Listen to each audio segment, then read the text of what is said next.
Қайырлы таң. Мен Гүлжан Әліш. Қастер мен мұрагерді Қытайға қайтару туралы ол екі жігіт Қытайға қайтарылмасын, Қазақстанда қалса екен деп үміттенеміз, талап етеміз. Ол екі жігіт қайтатын болса, тек қана бір ғана таңдау, ол өлім. Ол жай өлім емес, өте аянышты, қорқынышты, сондай өкінішті өлім болмақшы. Лагерден оралған бір жігітпен болған бір әңгімеде айта кетейін. Сол лагерде отырып келген бір жігіттің айтқан әңгімесі былай деп еді: лагерде 30-40 адам жатамыз. Сол кезде жаңа күнделікті сол жатақтың, камераның тазалығын істеуге, қоқсығын төгуге, жаңағы 30-40 адам таң атқанша толтырып қоятын қоқсық дәретшелегін төгуге, жаңағы барлығымыздың соны істеуге аңсарымыз ауып тұратын дейді. Себеп неде? Себеп жаңағы аз да болса таза ауаға шығады. Сыртқа шығып қоқсық төгуге шыққан кезде көк аспанды көреді, қалықтаған аспандағы мамырлап жүрген бұлттарды көреді. Содан өздеріне кішкене болса да күш-қуат жинайды, энергия жинайды. Сөйтіп өздері ары қарай жалғасты жаңағы барлығына шыдау үшін өздеріне өміршеңдік күш бағыштайды. Осы жігіт тағы сол камераның бастығына айту арқылы жағымсып жүріп әйтеу бір жағдайын айтып жүріп, жаңағы ғимараттың еденін жуатын, тазалығын істейтін жұмысты сұранған. Себебі ол жаңағы 16-18 сағат қақшиып отырып, мелсиіп отырып, Қытай тілін үйреніп қарекетсіз отырғаннан жаңағы тер шығарып, қан айналысын жақсартып еңбек еткен, ол әлдеқайда артық дейді. Ол жаңағы көптеген жағдайларда сіздің сол жерде өзіңіздің емдеуге, рухани жақтан көп көмектеседі дейді. Ол солай айтқан еді. Міне сондай қандай әсіресе Қытайдағы Дөрвөлжін сияқты жабық райондардан келген, сол саясат өте қатты жүрілген, өте сұрапыл жүрілген аудандардан қашып келген, паналап келген сол екі жігітті еркіндік тілеп келген, сол атмосферадан, сол ортадан, сондай бір сұмдық ортадан келген, қашып келген қысымға шыдамай екі жігітті біз алып қала алмасақ қалай болады?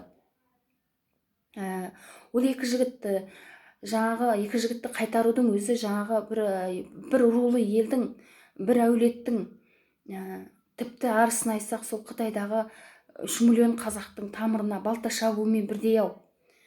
Неге? Мысалы олар бір әулеттің жалғыз тұяқтары. Қастер өзінен кейінгі інісі, өзі 4 жылдық қамақ жазасын өтеп жүрген кезде өзінен кейінгі інісін лагерге алып кеткен. Осы уақытқа дейін ешқандай хабар-ошар жоқ. Ол жаңағы амалының жоқтығынан, енді бәрібір де өзі кіретін болғаннан кейін, әулетінен тұқым қалмайтын болғаннан кейін, жағаласпай жан жоқ қашып келген. Мұрагер көп қыздың ішіндегі жалғыз ұрпақ, жалғыз тұяқ. Егер осы екі азамат қайтарылатын болса, ол бүкіл біздің қазақ атаулыға соны алып қала алмағанымыз үшін біздің мойнымызға үлкен күнә болып жазылатын шығар. Тіпті оларға осы қамқорлық жасап, тіпті қазақ ретінде емес, оларды қылмыскер ретінде де Қазақстанның түрмесінде міндет жаңағы жазасын өтетін қылмыскер ретінде де алып қала алмасақ, онда білмеймін ары қарай қалай ойлауға болатынын, не істеуге болатынын. Жаңағы екі жігітті қайтару тура қазақты қақмаңдайдан ұрумен бірдей. Қазақтың, бүкіл қазақ атаулының үміті үзіледі. Осы Қазақстанға жетсем ау, тіпті өзім болмаса да ұрпақтарымды осы топыраққа табанын тигізсем деп армандап отырған қаншама адамдардың үміті үзіледі. Мейлі ол жақ болсын, бұл жақ болсын, осы тәуелсіздігімізге күмәнмен қарайтын болар қазақ атаулы. Жасиды қазақ. 2-3 жылдан бері сол Қытайдың қысымынан зардап шеккен қаншама тағдырдың, қаншама сүреңсіз, қайғы мен дертке толы сондай отбасы ойран болған сондай қаншама тағдырдың куәсі болдық. Енді қалай осы екі жігітке шешуші сәтке келген кезде алып қала алмай оларды қайтарып біз қалай тілсіз, үнсіз, меңіреу отыра аламыз? Қалай бұл уақиғалардан шет қаламыз? Бұл әділетсіздік деп ойлаймын. енді сыртқы істер жаңағы ұлттық қауіпсіздіктің адамы, әрине ол біз алып қаламыз қастермен мұрагерді, біз жібермейміз деп айтпайды ғой. Өйткені солай заң бойынша солай айту, солай не қылу олардың қызметі, міндеті. Бірақ бұл жерде халықаралық норма деген бар. Ол ұлттық қауіпсіздіктің құзырындағы шаруа емес. Ол халықаралық нормалар, халықаралық қатынаста адам құқық және босқын мәртебесі деген бар. Ол азап көргендігін дәлелдесе, ешқашан сол азап көрген еліне қайтарылмайды деген заң бар. Оған Қазақстан қол қойған, және Біріккен ұлттар ұйымының адамдық құқық арнайы комитеті бар. Онда да осындай заңдар бар. Жаңағы адамдар қорлау, азаптауға қарсы халықаралық конвенция бар, халықаралық келісім бар. Кері қайтарса, қорлық азап көретін болса, және оларды кері қайтаруға болмайды. Және кез келген үшінші елге жіберу мүмкіншілігі бар деген сияқты. Осы сияқты заңдардың бәрін көзге ұстап, Қазақстан ешқашан қайтармайды деп үміттенеміз. Егер кері қайтаратын болса, жаңағы конвенцияларға, жаңағы өзінің кейбір саясатына қайшы келеді. Қазақстанның шетелде және зор көлемдегі қаржылары бар, жылжымайтын мүліктері бар. Самұрық әл-ауқат қоры деген қорларымыздың шетелдегі жылжымайтын мүліктері мен қорлар, қаржылар бар. Ұлттық қорымыздың ақшалары бар. Бәйтерек қол үлкен қаржы орталығы бар. Солардың шетелдегі ақшалары бар. Сондықтан бұның барлығы Қазақстанның ақшаларын мұздатуына әкеліп соғады. Осыдан сәл бұрын бір америкалық компания Қазақстанға жаңағы наразы болып Қазақстанның үстінен арызданғаннан кейін сол компанияның талабы орындалғаннан кейін барып мұздату шешілді ғой. Сондықтан Қазақстан халықаралық қауымдастықпен санаспай болмайтын шығар. Біз тек қана жеке дара Қытаймен ғана өмір сүріп жатқанымыз жоқ қой. Я болмаса космоста Қытаймен ғана жасап жатқан жоқпыз ғой.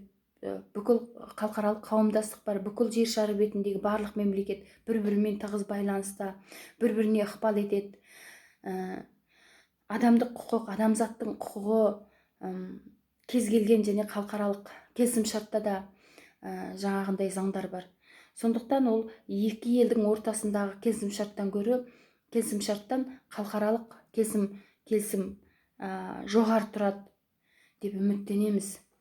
Сондықтан депутаттар, бүкіл қоғам белсенділері, бүкіл қазақ жұрты, бүкіл өнер адамдары, әнші күйшілер, қоғамда ықпалы бар адамдар, қоғамның әр саласындағы адамдар, әсіресе біздің демократияның жаңа толқынын әкелуге уәде берген президентіміз Қасым-Жомарт Тоқаев мырза, сізден өтінеріміз, қастер мен мұрагерді елде алып қалыңыздар.